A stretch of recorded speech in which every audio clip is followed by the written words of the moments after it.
का गृहस्थ आश्रम सफल होगा जिसका ब्रह्मचर्य आश्रम ठीक होगा। आधार है ये, उसी का गृहस्थ आश्रम सफल होता है।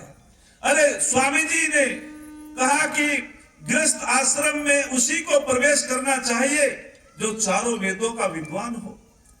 प्रत्युत्तर क्या बोले, गुरुजी चारों वेदों का विद्वान तो नहीं हो सकता है व्यक्ति। बोले 3 का हो, बोले 3 का भी नहीं हो सकता। बोले 2 का हो, बोले 2 का भी नहीं हो सकता। पूर्ण विराम लगा करके ऋषिवर कहते हैं एक वेद का तो निश्चित ही हो, उसे ही गृहस्थ आश्रम में प्रवेश करना चाहिए। अन्यथा जो वेद विद्या को नहीं जानता है और गृहस्थ आश्रम में प्रवेश करेगा वो संस्कारवान राष्ट्रवादी संतति राष्ट्र को नहीं दे सकता, वो संस्कारहीन संतति राष्ट्र को देगा। स्वामी दयानंद का बड़ा चिंतन था और उन्होंने कहा कि वास्तविक रूप से जो विद्या को प्राप्त नहीं होते निश्चित रूपे वो राष्ट्र की रक्षा नहीं करेंगे। तो गृहस्थ आश्रम ज्येष्ठ और श्रेष्ठ आश्रम है। संस्कारों का बड़ा महत्व पड़ता है, बड़ा महत्व है। मातृमान पितृमान आचार्यमान पुरुषो वेद है। अर्थात कहते हैं सतपथ ब्राह्मण कार जो हमारे महर्षि आज्वल की माता पिता आचार्य जिसको सुयोग्य मिल जाते हैं उस संतान का अहोभाग्य है। वो संतान संस्कारवान बनती है, वो संतान आचरणवान बनती है, सदाचारी बनती है। तो इसीलिए सबसे पहले स्वयं माता को आचरणवान होना पड़ेगा, पिता को आचरणवान होना पड़ेगा और आचार्य भी आचरणवान होगा तो निश्चित रूपेण वो संतान संस्कारवान बनेगी। संस्कारों का इतना महत्व होता है। एक बेटी आर्य समाजी परिवार की बेटी है और वो जब डिग्री कॉलेज में पढ़ती है और घर से तैयार होकर जाती है तो उसकी माँ कहती है बेटी जरा संभल के चलना, जमाना बड़ा खराब है, यदि तेरे आचरण में कुछ हो गया हम तो जीवित मर जाएंगे। बेटी बहुत सावधानी से चलना, बेटी आज पग पग पे खतरा है। लेकिन वो बेटी समझदार थी और वो माँ संस्कारवान थी।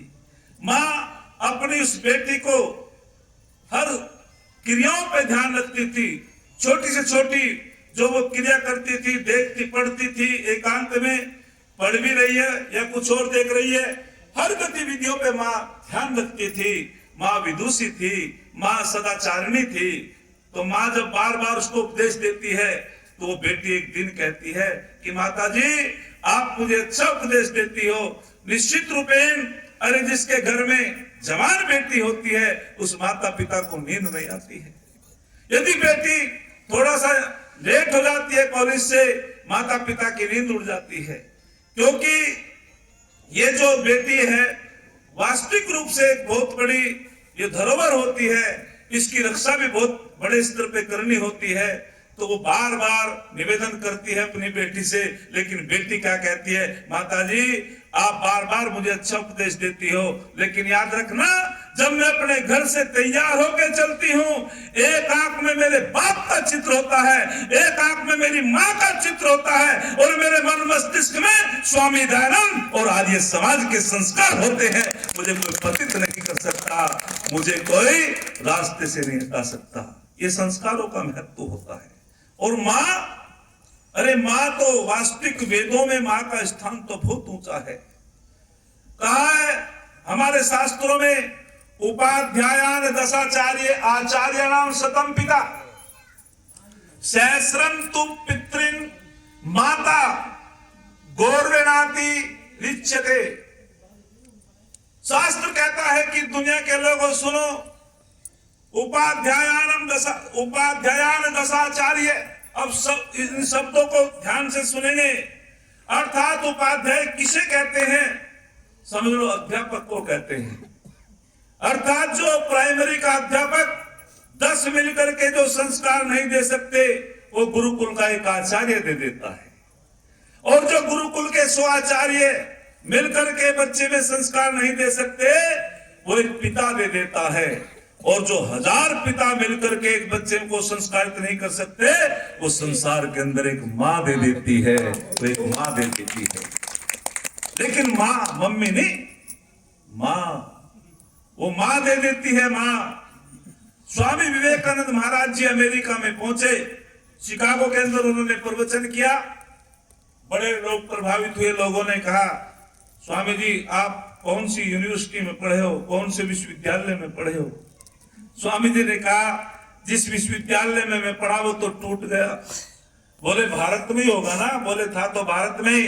बोले एक दो कमरा तो होगा? बोले कुछ नहीं। वे समझ नहीं पाए। लेकिन स्वामी विवेकानंद से कहा जी ऐसा तो नहीं हो सकता। तो तब स्वामी विवेकानंद ने कहा था कि जिस विश्वविद्यालय में मैं पढ़ा, जिस विश्वविद्यालय में मुझको संस्कार मिले, जिस विश्वविद्यालय ने मुझको एक साधु सन्यासी संत बना दिया, उस विश्वविद्यालय का नाम मेरी मां था। और आज वो संसार के अंदर मां नहीं है। माता निर्माता भवती, मां निर्माणकारी होती है। वास्तविक रूप से मां, अरे जैसे ऊर्जा का भंडार सूर्य होता है, जल का भंडार समुद्र होता है, संस्कारों का भंडार मां होती है। संस्कारों का भंडार मां होती है। उसी का गृहस्थ आश्रम सफल होता है। किसका? जिसका ब्रह्मचर्य काल अच्छा हुआ है।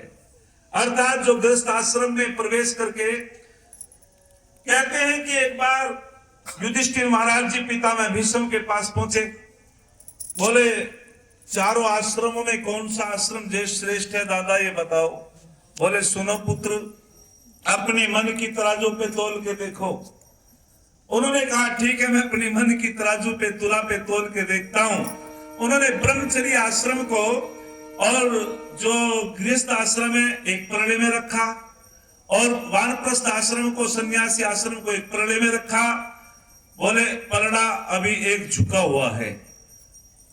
पितामह भीष्म ने कहा कौन सा झुका हुआ है पुत्र? बोले जो गृहस्थ आश्रम और ब्रह्मचर्य आश्रम वाला है। बोले गलती पे हो। बोले और क्या करें पितामह? बोले जो ये ब्रह्मचर्य आश्रम और वानप्रस्थ आश्रम, सन्यास आश्रम, इन तीनों को एक परड़े में रखो और गृहस्थ आश्रम को एक परड़े में रखो। बोले ऐसे कैसे हो जाएगा? बोले तू गलती पे है।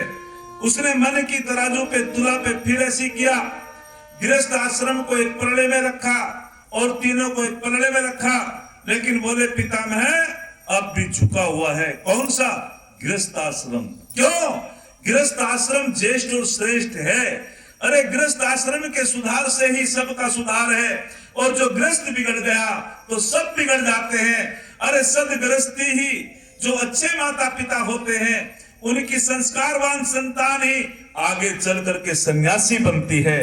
गृहस्थ आश्रम से ही वानप्रस्थी बनता है, गृहस्थ आश्रम से ही आचार्य बनता है, गृहस्थ आश्रम से ही प्रोफेसर बनता है, गृहस्थ आश्रम से ही हमारे जितने भी संस्कारवान बेटियां हैं वे निकलती है। अर्थात गृहस्थ आश्रम सबका आश्रय है, वो सबकी पालना करता है। अरे साधु हो, सन्यासी हो, वानप्रस्थी हो, आचार्य हो, सभी की पालना गृहस्थ आश्रम करता है। मैं जो कपड़े पहनता हूं किसके लिए पहनता हूं? गृहस्थियों के। साधु जो वस्त्र पहनता है किसके? गृहस्थियों के। वानप्रस्थी गृहस्थियों के। तो इसीलिए गृहस्थ आश्रम ज्येष्ठ और श्रेष्ठ आश्रम है। इस आश्रम को हमारे शास्त्रों में कहा, एक बार देव ऋषि नारद युधिष्ठिर महाराज को प्रवचन कर रहे थे, और उन्होंने प्रवचन करते हुए बड़े कमाल की बात कही। उन्होंने कहा कि देखो पत्नी किसकी सफल होती है।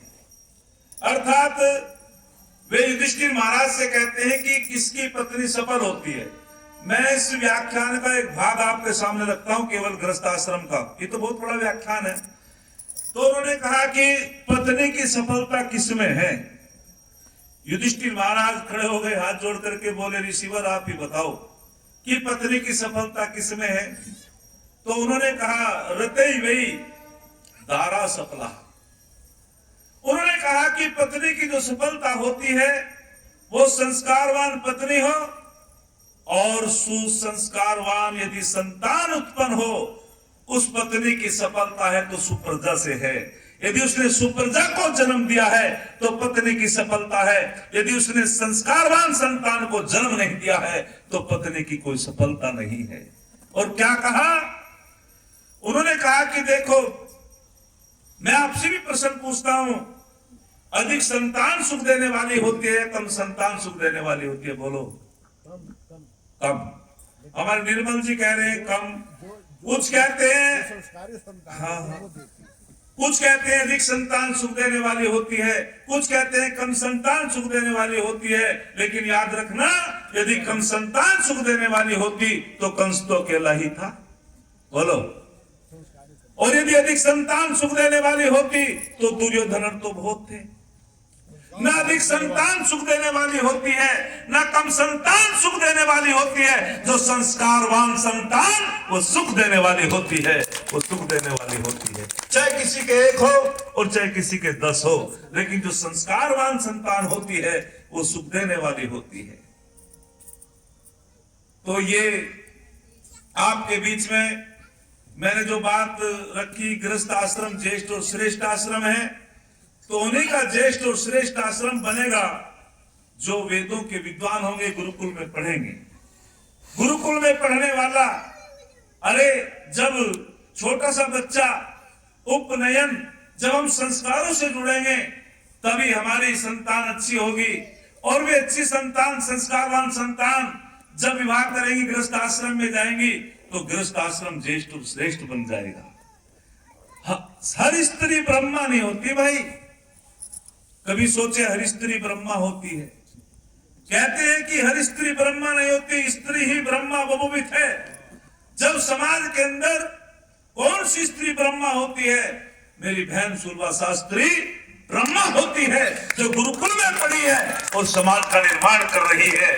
ऐसी विदुषी ब्रह्मा होती है। जब ऋषि दयानंद से पूछा, ऋषि दयानंद के पास में कई नारियां आई और लोगों ने कहना शुरू कर दिया, लोग नारी जाति का शोषण करते थे, लोग कहते थे ये पैर की जूती है। एक विद्वान ने कहा नारी नरकस्य द्वारम, नारी नरक का द्वार होती है। एक विद्वान ने कहा नारी की छाया प्रत अंधा होत भुजंग, उनकी का गति जो नित्य नारी के संग। एक ने कहा ढोल गवार शूद्र पशु नारी, ये सब तारण के अधिकारी। अरे धन्यवाद करो ऋषि दयानंद का। ऋषि दयानंद से पहले तुम्हें पैर की जूती कहा जाता था।